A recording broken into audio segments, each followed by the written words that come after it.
ನಾವು ಇವತ್ತು ಎಲ್ಲ ಭೀಮ್ ಆರ್ಮಿ ಸಂಘಟನೆ ಎಲ್ಲ ಪದಾಧಿಕಾರಿಗಳು, ಕಾರ್ಯಕರ್ತರು ಹಾಗೂ ಅಭಿಮಾನಿಗಳು, ಎಲ್ಲ ಭೀಮ ಸೈನಿಕರು ಇವತ್ತು ಬೆಳಗಾವಿನ ಅಧಿವೇಶನ, ಚಳಿಗಾಲ ಅಧಿವೇಶನದಲ್ಲಿ ಇವತ್ತು ರಾಜ್ಯ ಮಟ್ಟದ ಹೋರಾಟವನ್ನ ಹಮ್ಮಿಕೊಂಡಿದೀವಿ. ವಿಚಾರ ಏನಂತ ಹೇಳಿದ್ರೆ, ದಲಿತರಿಗಾಗಿ ಮೀಸಲಿಟ್ಟ SC ST TSP ಹಣವನ್ನ ಇವತ್ತು ಕಾಂಗ್ರೆಸ್ ಸರ್ಕಾರ ಮಿಸ್ಯೂಸ್ ಮಾಡ್ಕೊಂತ ಇದೆ. ಇವತ್ತು ನಮ್ಮ ದಲಿತರ ಪರಿಸ್ಥಿತಿ ಇನ್ನೂ ಹಳ್ಳಿಗಳಲ್ಲಿ ಬದಲಾಗಿಲ್ಲ.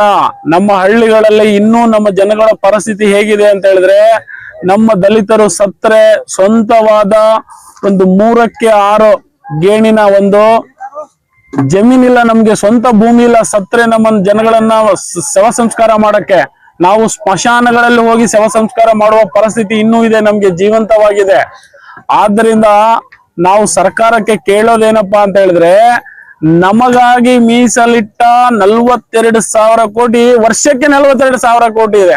ಆದ್ರೆ ನಮ್ ಜನಗಳಿಗೆ ಕರೆಕ್ಟ್ ಆಗಿ ಒಂದು ತಾಲೂಕಿಗೆ 5 ರಿಂದ 10 ಕೋಟಿ ರೀಚ್ ಆಗ್ತಾ ಇಲ್ಲ. ಒಂದು ತಾಲೂಕಿಗೆ 200 ರಿಂದ 300 ಕೋಟಿ ರೂಪಾಯಿ ಇವತ್ತು ಮೀಸಲಿಟ್ಟಿದ್ದೀರಾ ನೀವು, ಸರ್ಕಾರದವರು ಇಟ್ಟಿದ್ದಾರೆ. ಆದ್ರೆ ನಮ್ ಜನಗಳಿಗೆ ನಿಯತ್ತಾಗಿ ತಲುಪ್ತಾ ಇಲ್ಲ. ನಮ್ ಜನಗಳಿಗೆ ಏನಾದ್ರೂ ಆ 200-300 ಕೋಟಿ ರೂಪಾಯಿ ಕೇವಲ 5 ವರ್ಷ ಕೊಟ್ಟಿದ್ರೆ ಇವತ್ತು ನಮ್ಮೆಲ್ಲ ದಲಿತ ಬಾಂಧವರು, ಪ್ರತಿ ಗ್ರಾಮದಲ್ಲಿ ಇರತಕ್ಕಂತ ಎಲ್ಲ ದಲಿತರು ಇವತ್ತು ಉದ್ಧಾರ ಆಗಕ್ಕಾಗ್ತಿದ್ರು.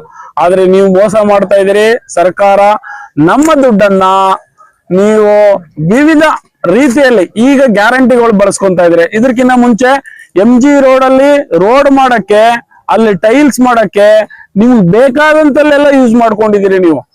ಅದಕ್ಕೋಸ್ಕರ ನಾವೇನ್ ಕೇಳೋದಂದ್ರೆ, ನಮ್ಮ ದುಡ್ಡು ನಮಗಾಗಿ ಬಳಸಿ, ನಮಗಾಗಿ ಲೋನ್ಗಳು ಕೊಡಿ, ನಮ್ ಜನರಿಗೆ ಫ್ರೀ ಆಗಿ ಜಮೀನ್ಗಳು ಕೊಡಿ. ನಮ್ಮೂರಲ್ಲಿ ನಮ್ ಜನಗಳಿಗೆ ಜಮೀನ್ಗಳಿಲ್ಲ. ಇವತ್ತು ಊರಲ್ಲಿ ಸಾಹುಕಾರಗಳಿಗೆ 500 ಎಕರೆ, 100 ಎಕರೆ, 20 ಎಕರೆ ಇದೆ. ಆದ್ರೆ ನಮ್ ಜನಗಳಿಗೆ 1 ಗುಂಟೆ 5 ಗುಂಟೆ ಜಮೀನಿಲ್ಲ. ಅಂತ ಪರಿಸ್ಥಿತಿಯಲ್ಲಿ ಇದೀವಿ. ನೀವು ಭೂಮಿ ಕೊಡುವ ಯೋಜನೆ ಅಂತ ಮಾಡಿದಿರಿ ಸರ್ಕಾರದವರು, ಆದ್ರೆ ಇವತ್ತು ಯಾರಿಗೂ ಕೊಡ್ತಾ ಇಲ್ಲ. ಆ ಭೂಮಿ ಯೋಜನೆ ಬರೀ ಪೇಪರ್ ಅಲ್ಲಿ ಇದೆ, ಲೋನ್ಗಳು ಪೇಪರ್ ಅಲ್ಲಿ ಇದೆ, ಸಮೃದ್ಧಿ ಯೋಜನೆ ಪೇಪರ್ ಅಲ್ಲಿ ಇದೆ, ಐರಾವತಿ ಯೋಜನೆ ಪೇಪರ್ ಅಲ್ಲಿ ಇದೆ. ನಮ್ ಜನಗಳು ಲೋನ್ ಹಾಕಿದ್ರೆ 6 ತಿಂಗಳು ಕನಿಷ್ಠ 2-3 ಜೊತೆ ಚಪ್ಪಲಿ ಹರ್ಕೊಂಡು ಓಡಾಡ್ಬೇಕು.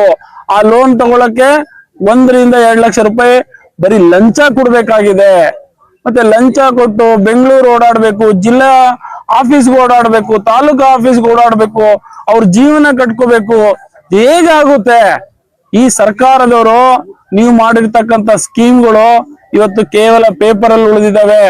ಒಂದು ತಾಲೂಕಿಗೆ 1 ಲೋನ್ ಕೊಟ್ಬಿಟ್ರೆ ನಮ್ಮ ದಲಿತರು ಉದ್ಧಾರ ಆಗ್ತಾರ? ಒಂದು ತಾಲೂಕದಲ್ಲಿ ಕನಿಷ್ಠ 1.5 ಲಕ್ಷ ಜನಸಂಖ್ಯೆ ಇದೆ. ನೀವು ಅದರಲ್ಲಿ ಕನಿಷ್ಠ ಒಂದು 75,000 ಜನಕ್ಕೆ ಲೋನ್ ಕೊಡ್ಬೇಕು. 1 ಲೋನ್ ಕೊಡ್ತಿರಲಿ, ನಿಮ್ ನಾಚಿಕೆ ಆಗ್ಬೇಕು ಸರ್ಕಾರಕ್ಕೆ. ಸಿದ್ದರಾಮಯ್ಯ ಅವರೇ, ನೀವ್ ಹೇಳೋದೊಂದು ಮಾಡೋದೊಂದು ಕೆಲಸ ಮಾಡ್ತಾ ಇದ್ರಿ. ಆದ್ರಿಂದ ನಾವೇನ್ ಕೇಳ್ಕೊಂತ ಇದೀವಿ ಅಂತ ಹೇಳಿದ್ರೆ, ನಮ್ಮ ಭೀಮ್ ಆರ್ಮಿ ಸಂಘಟನೆ ನವ ಯುವಕರು ಇವತ್ತು ಅವ್ರಿಗೆ ಮರೆಮಾಚ್ತಾ ಇದ್ರಿ. ನಮ್ಮ ಯುವಕರಿಗೆ ನಾವು ಜಾಗೃತ ಮಾಡ್ತಾ ಇದೀವಿ. ನಾವು ನಿಜವಾದ ವಿಚಾರಗಳು ಏನಾದ್ರೂ ಗೊತ್ತಾದ್ರೆ ನಿಮ್ ಮನೆ, ನಿಮ್ ಸರ್ಕಾರ, ನಿಮ್ ವಿಧಾನಸೌಧ ನುಗ್ಗುತ್ತಾರೆ. ಆದ್ರಿಂದ ಆ ಪರಿಸ್ಥಿತಿ ನೀವು ತಂದ್ಕೋಬೇಡಿ. ನಮ್ಗೇನ್ ಕೊಡ್ಬೇಕಾಗಿದೆ, ನಮ್ಗೇನ್ ತೆಗೆದಿಟ್ಟಿದ್ದೀರಾ, ದಯಮಾಡಿ ನಮ್ಗೆ ತಲುಪಿಸಿ. ನಮ್ಗೆ ಕಾವಲು ಸಮಿತಿ ಅಂತ ಮಾಡಿ, ಆ ದುಡ್ಡನ್ನ ಕಾಯ್ಲಿಕ್ಕೆ ಒಂದು ಕಾವಲು ಸಮಿತಿ ಮಾಡ್ಬಿಟ್ರೆ ನಮ್ಮ ದುಡ್ಡು ನಮ್ಮ ಹಿಡಿತದಲ್ಲಿರುತ್ತೆ. ಬೇರೆ ಯಾರು ಮುಟ್ಟಕ್ಕಾಗಲ್ಲ. ಅದನ್ನ ಬಿಟ್ಟು ನೀವು ಒಂದು ಕಮಿಟಿ ಮಾಡಿಲ್ಲ, ಬಟ್ ನಿಮ್ ಗ್ಯಾರಂಟಿಗಳಿಗೆ ಕಮಿಟಿ ಮಾಡಿದಿರಿ. ನಮ್ ದುಡ್ಡು ನಿಮ್ದು 52,000 ಕೊಟ್ಟಿದೆ, ನಮ್ದು 42,000 ಕೊಟ್ಟಿದೆ. ನಮ್ಮ ಕಮಿಟಿಗಳು ಬೇಡವಾ?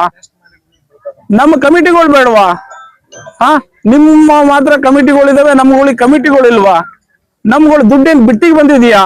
ಹೆಂಗ್ ಬೇಕಾದಂಗ್ ಖರ್ಚು ಮಾಡ್ಕೊಂತ ಇದೀರಲ್ರಿ. ಯಾರ್ಯಾರಿಗೂ ಕೊಡ್ತಾ ಇದೀರಲ್ಲ ದುಡ್ಡುಗಳು, ಯಾವ್ಯಾವ ಇಲಾಖೆಗಳಿಗೆ ಕೊಡ್ತಾ ಇದೀರಿ. ಅದನ್ನ ನಾವು ತಡಿಬೇಕಂತ ಹೇಳ್ಬಿಟ್ಟು ನಾವ್ ಇವತ್ತೆಲ್ಲ ಏನ್ ದಲಿತ ಹೋರಾಟಗಾರರು, ಭೀಮ್ ಆರ್ಮಿ ಸಂಘಟನೆ ಹೋರಾಟಗಾರರು ಇವತ್ತು ನಾವ್ ಇಲ್ಲಿ ಸೇರ್ಕೊಂಡಿದೀವಿ. ಈ ಹೋರಾಟವನ್ನ, ಈ ಏನ ಕಾವಲು ಸಮಿತಿ ಜಾರಿ ಆಗೋವರೆಗೂ, ಸರ್ಕಾರ ಎಲ್ಲಿವರೆಗೂ ಜಾರಿ ಮಾಡಿದಾರೋ ಅಲ್ಲಿವರೆಗೂ ನಾವು ಕಾಯ್ತೀವಿ. ನಾವು ನಮ್ಮ ಹೋರಾಟ ಇದು ಕಂಟಿನ್ಯೂಟಿ ಇರುತ್ತೆ. ನಾವು ಸರ್ಕಾರದ ನಡೆ ಏನಂತ ನಾವು ನೋಡ್ತೀವಿ. ಆದ್ರೆ ಸರ್ಕಾರ ನಮ್ಮನ್ನ ಮರೆಮಾಚ್ಕೊಂಡು ಓಡಾಡಾಗೆ ಮತ್ತೆ ಕತೆ ಹೇಳಿದ್ರೆ ನಾವು ಕೇಳಂಗಿಲ್ಲ. ನಾವೆಲ್ಲ ಜಾಗೃತರಾಗಿದ್ದೀವಿ. ನಮ್ಮ ಯುವಕರು ಇವತ್ತು ಹಳ್ಳಿಗಳಲ್ಲಿ ಎಲ್ಲ ವಿಚಾರಗಳು ತಿಳಿತಾ ಇದೆ. ಇಷ್ಟು ವರ್ಷ ನಮ್ಮನ್ನ ಮೋಸ ಮಾಡಿದಿರಿ ನೀವು. ಬಾಬಾ ಸಾಹೇಬ್ ಅಂಬೇಡ್ಕರ್ ಅವ್ರು 10 ವರ್ಷ ಸಾಕು ಅಂತ ಹೇಳಿದ್ರು ರಿಸರ್ವೇಶನ್. 10 ವರ್ಷದಲ್ಲಿ ನಮ್ ಜನಗಳು ಉದ್ಧಾರ ಆಗ್ತಾರಂತ. ಆದ್ರೆ ಇವತ್ತು ಸ್ವಾತಂತ್ರ್ಯ ಬಂದು 80, 79, 80 ವರ್ಷ ಆಯ್ತು. ಆದ್ರೂ ಕೂಡ ನಮ್ ಜನಗಳಿಗೆ ತಲುಪ್ತಾ ಇಲ್ಲ. ಜನರಲ್ ಅವರು ಏನ್ರಿ ಇವ್ರಿಗೆ ಇಷ್ಟೊಂದು ಸೌಲಭ್ಯಗಳಂತ, ಯಾವ ಸೌಲಭ್ಯಗಳು ತಲುಪ್ತಾ ಇಲ್ಲ. ನಾವು ನಿಮ್ ತರನೇ ಬದುಕಬೇಕಾಗಿದೆ, ನಾವು ನಿಮ್ ತರನೇ ಕೆಲಸ ಮಾಡ್ಬೇಕಾಗಿದೆ.